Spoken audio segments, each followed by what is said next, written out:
Walang puputok ha! Walang puputok!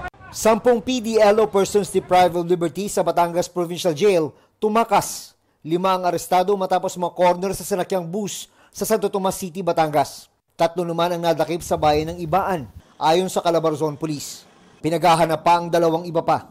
Maharap sa karagdagang kaso ang mga tumakas na inmate na nahulihan ng baril, patalim at cash. Dating Court of Appeals Presiding Justice Mariflor Ponsalan Castillo, itinalagang acting ombudsman.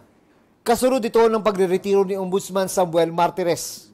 Special Prosecutor sa Ombudsman si Ponsalan Castillo mula noong October 2024. Dati na rin siya nagsilbi sa Ombudsman nung ito'y Office of the Tanod Bayan pa.